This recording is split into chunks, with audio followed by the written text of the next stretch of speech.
और स्वास्थ्य मंत्रालय की प्रेस कॉन्फ्रेंस चल रही है, सीधे आपको लेकर चलते हैं। हम लोगों ने रेजिडेंट और पीजी स्टूडेंट्स को हॉस्पिटल मैनेजमेंट के लिए कैसे इस्तेमाल किया जाए कोरोना के केस में, उससे संबंधित एडवाइजरी भी अभी जारी की है। हमें अभी तक कुछ जिलों में केसेस पाए जा रहे हैं। अगर केसेस बढ़ते हैं तो उन केसेस को कैसे मैनेज किया जाए, उसके लिए एक डिटेल्ड कंटेनमेंट प्लान कैसे बनाया जाए, उससे संबंधित भी एक डिटेल्ड एक्शन प्लान कैसे बनाए जाने के बारे में भी हम लोगों ने एक डिटेल्ड गाइडलाइन जारी की है, जिसके तहत एक्टिव सर्विलेंस कैसे की जाए, पेरीमीटर कंट्रोल, टेस्टिंग कैसे बढ़ाई जाए और सिचुएशन को कैसे कंट्रोल किया जाए, उस प्लान को हमने उसके अंदर बताया है। ये हमारी वेबसाइट पर भी उपलब्ध है। हेल्थ मिनिस्ट्री की वेबसाइट पर हमने home made protective cover for face and mouth से संबंधित भी एक एडवाइजरी जारी की है।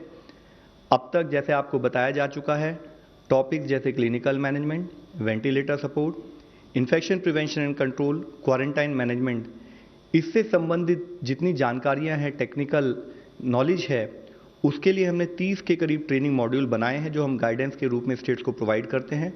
ये हमारी वेबसाइट पर भी उपलब्ध है। इसको अब तक 1.6 लाख लोगों ने यूटिलाइज भी किया है और हमारे आंकड़ों के अनुसार राज्यों में करीब 1.34 लाख से अधिक कर्मियों को इसके द्वारा ट्रेनिंग दी जा चुकी है। लाइफ लाइन उड़ान के तहत एयर इंडिया, अलायंस एयर और प्राइवेट कैरियर्स द्वारा 97 फ्लाइट ऑपरेट करते हुए नॉर्थ ईस्ट रीजन और हिली एरियाज के साथ सभी राज्यों में अब तक 119 टन का कार्गो ट्रांसपोर्ट किया जा चुका है। कार्गो में कोविड-19 से संबंधित reagents, enzymes, medical equipments, testing kits, personal protection equipment, mask, gloves और उसके साथ ही लिंक्ड मेडिकल सप्लाईज भी सम्मिलित हैं। अब तक 31,000 से ज़्यादा डॉक्टर्स जो कि गवर्नमेंट और आर्म्ड फोर्सेज या पब्लिक सेक्टर अंडरटेकिंग से रिटायर हुए हैं, इंक्लूडिंग प्राइवेट डॉक्टर्स, इन सब ने वॉलंटियर्स के रूप में भी कोविड-19 से लड़ाई लड़ने के लिए अपने आप को वॉलंटियर किया है। अब तक भारत में टोटल 2,902 पॉजिटिव केसेस पाए गए हैं, 2,902 पॉजिटिव केसेस पाए गए हैं और अगर कल में देखें तो अराउंड 601 पॉजिटिव एडिशनल केसेस पाए गए हैं। टोटल 68 डेथ रिपोर्ट हुई हैं, जिसमें से 12 डेथ येस्टरडे यानी कि कल रिपोर्ट हुई हैं। 183 पीपल हैव ऑल्सो रिकवर्ड और वो डिस्चार्ज हो चुके हैं। मैं आप सब लोगों से एक रिक्वेस्ट करना चाहूँगा। कई बार आप लोग हम लोगों से क्वेश्चन करते हुए कभी डेटा मांगते हैं, तो यहाँ हमारा प्रेस कॉन्फ्रेंस के जरिए एक प्रयत्न होता है कि हम आपको प्रोसेस के बारे में बताएं।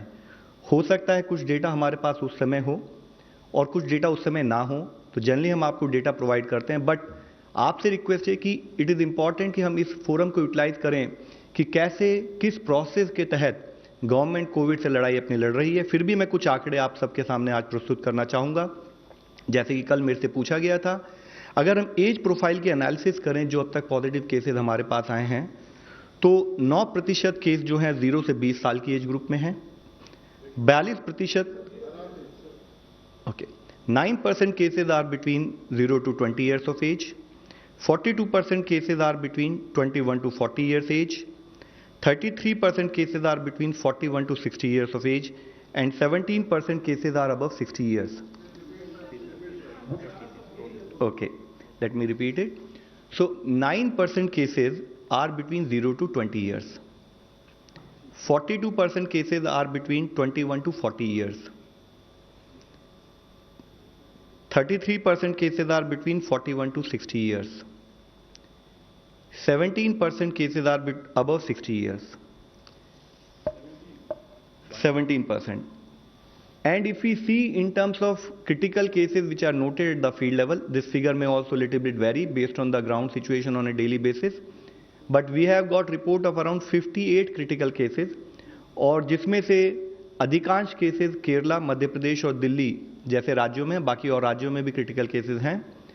और जैसे मैं आपको इससे पहले ही बता चुका हूं कि अब तक हमने पाया कि जो भी हमारी डेथ्स रिपोर्ट हुई हैं उसमें एज, एल्डरली पीपल और पीपल हैविंग कोमॉर्बिडिटीज जैसे कि डायबिटीज, हाइपरटेंशन, किडनी इश्यूज और कार्डियक इश्यूज, ये एक हाई रिस्क कैटेगरी मानी गई है। तो इससे संबंधित केसों में आप सबके द्वारा मेरी रिक्वेस्ट यही रहेगी कि जो भी हाई रिस्क लोग हैं वो गवर्नमेंट के द्वारा दी हुई गाइडलाइंस का 100% अमल करें।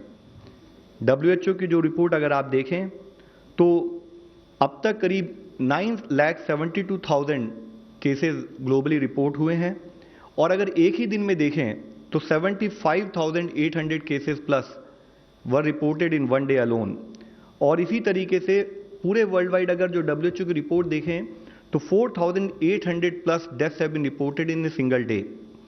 और इस संदर्भ में मैं आप सबसे यही कहना चाहूँगा कि गवर्नमेंट ऑफ इंडिया के जो एफर्ट शुरू से रहे हैं, एक प्रोएक्टिव, प्रीएम्प्टिव और ग्रेडेड रिस्पॉन्स जिसको हमने फोकस एरिया मान के हमने कार्य किया है, उसके तहत ही अगर हम देखें तो हमारे देश में जो केसेस का डबलिंग रेट है वो बाकी अधिकांश देशों के मुकाबले काफ़ी कम है। लेकिन इसके साथ ही जो एक मुख्य इशू फिर मैं आप सबकी दृष्टि में लाना चाहूँगा कि हम एक कम्युनिकेबल डिजीज़, एक इन्फेक्शियस डिजीज़ से डील कर रहे हैं। हमारी हर दिन की बैटल है। हम आज अगर सक्सेसफुल हैं, कल अगर कहीं पर भी कोई भी चूक होती है तो हम फिर से पुरानी परिस्थिति में आ सकते हैं, फिर से हम सक्सेस से नॉट सक्सेसफुल की कैटेगरी में आ सकते हैं। मैं जैसे आप लोगों के सामने फिर से लाना चाहूँगा कि अब तक तबलीगी जमात से रिलेटेड केसेस हमें 17 स्टेट से मिले हैं। उसमें 1023 पॉजिटिव केसेस जो कि इससे लिंक पाए गए हैं एपिडेमियोलॉजिकली, और 1023 positive cases related with this incident has been noted across 17 states जो हैं तमिलनाडु, दिल्ली, आंध्र प्रदेश, तेलंगाना, उत्तर प्रदेश, राजस्थान, जम्मू कश्मीर, असम, कर्नाटका, अंडमान एंड निकोबार, उत्तराखंड, हरियाणा, महाराष्ट्र, हिमाचल, केरला, अरुणाचल और झारखंड। तो इस तरीके से अगर हम देखें तो अब तक हमारे देश में जो टोटल केस आए हैं उसमें से करीब 30% case, 30% cases are link to one particular place where we could not sort of understand it and manage it. इसीलिए मैं आप सबसे कहूँगा कि हम हर लेवल पर हमारा एक ही एफर्ट होना चाहिए कि हमारे एक्शन स्ट्रिंजेंट हों, हमारे एफर्ट्स कोऑर्डिनेटेड हों। साथ ही जिस तरह से आप लोग मेरे से पूछते रहते हैं कि लॉजिस्टिक्स के विषय में भी गवर्नमेंट पर हर स्थाई पर कार्य चल रहा है। N95 mask, personal protection equipment और जितने लॉजिस्टिक्स हैं, जैसे जैसे हम प्रोक्योर कर रहे हैं हम स्टेट्स को प्रोवाइड करा रहे हैं। हम सभी स्टेट से एक ये भी रिक्वेस्ट कर रहे हैं कि जितना भी लॉजिस्टिक्स, क्योंकि इसकी अवेलेबिलिटी धीरे धीरे बढ़ाई जा रही है, तो जब वो फील्ड लेवल पर यूज़ हो तो उसको एक रैशनलाइज वे में, एक ऑप्टिमल वे में यूज़ किया जाए। हम सभी को ये कोशिश ध्यान रखनी है कि a chain is only as strong as its weakest link. हम इन्फेक्शियस डिजीज से डील कर रहे हैं तो हमारा कोई भी लिंक वीक ना हो। हमारी जो गाइडलाइंस हैं लॉकडाउन से रिलेटेड, सोशल डिस्टेंसिंग से रिलेटेड, हमारी जो एडवाइस है in terms of respiratory hygiene, hand hygiene और साथ में एनवायरमेंटल हाइजीन, उसका हर तरीके से हर जगह पर समानता से अमल होने पर ही हम इस लड़ाई से जीत सकते हैं। हमें आज ज़रूरत है कि हम इन्फॉर्म्ड रहें, हम जागरूक रहें, हम पैनिक ना करें, लेकिन हम करेक्ट न्यूज़ को समझते हुए उसके हिसाब से जो जो प्रिकॉशंस हमें लेनी है उसके तहत हम कार्य करें, तभी हम इस लड़ाई से जीत सकते हैं। धन्यवाद। गृह मंत्रालय के प्रवक्ता। बढ़ाने पर मंत्रालय का जोर है क्योंकि कोशिश ये हो रही है कि देश में जितने लोगों के बारे में इंफॉर्मेशन मिल रही है, जानकारी मिल रही है कि वो कोरोना से संक्रमित हो सकते हैं, उनका टेस्ट किया जाए। 1043 मामले तबलीगी से जुड़े लोगों की एनजीओज एवं कम्युनिटीज के साथ मिलकर के रिलीफ कैंप्स में माइग्रेंट वर्कर्स को फूड और शेल्टर की व्यवस्था में लगी हुई हैं। स्टेट डिजास्टर रिस्पांस फंड का पहला इंस्टॉलमेंट जो 11,092 करोड़ का है वो कल रिलीज कर दिया गया है सभी स्टेट्स को। इस फंड की मदद से स्टेट्स माइग्रेंट लेबर एवं डिजास्टर से संबंधित खर्चा कर सकती हैं। कल होम मिनिस्ट्री ने डिजास्टर मैनेजमेंट एक्ट के अंतर्गत जो गाइडलाइंस इशू की थी उसमें एडेंडम इशू किया है, जिससे कि एसेंशियल गुड्स की जो सप्लाई चेन है वो और भी स्ट्रीमलाइंड हो जाए। होम सेक्रेटरी ने सारे स्टेट्स और यूटीज़ के चीफ सेक्रेटरीज को लिखा है कि जो एग्रीकल्चर के क्षेत्र में और नेशन वाइड सप्लाई चेन के सेक्टर में जो प्रॉब्लम्स आ रही हैं उससे भी जो संबंधित सॉल्यूशंस हैं उसके बारे में उन्होंने लिखा हुआ है। ये सभी पत्र और गाइडलाइंस हमारी वेबसाइट पर अवेलेबल हैं। जो भी समस्याएं आ रही हैं उसमें एमएचए का कंट्रोल रूम लगा हुआ है। ये कंट्रोल रूम 24/7 ऑपरेट करता है। इस कंट्रोल रूम से लगभग एमएचए के, नेशनल डिजास्टर रिस्पांस फोर्स के और सेंट्रल आर्म्ड पुलिस फोर्स के लगभग 200 लोग जुड़े हुए हैं जो 24/7 स्टेट्स और यूटीज़ के साथ मिलकर ग्राउंड लेवल तक प्रॉब्लम्स को सॉल्व कर रहे हैं। जो मेरे कलीग ने तबलीग जमात वर्कर्स के बारे में बताया उसमें मैं बस इतना ऐड करना चाहूँगी कि एक मैसिव एफर्ट के थ्रू लगभग 22,000 वर्कर्स और उनके कॉन्टैक्ट्स को आज की डेट में क्वारंटाइन कर दिया गया है। स्टेट गवर्नमेंट्स भी अपने हेल्थ केयर प्रोफेशनल्स और फ्रंटलाइन वर्कर्स की सेफ्टी को बढ़ाने में जुटी हुई हैं। तो मेरी आशा है कि इन सब मेजर्स से हमारा लॉकडाउन इफेक्टिव रहेगा और हम मिल करके कोविड की चेन को तोड़ने में कामयाब होंगे।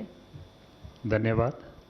सबसे पहले online question, please clarify if the health ministry changed it's strategy about.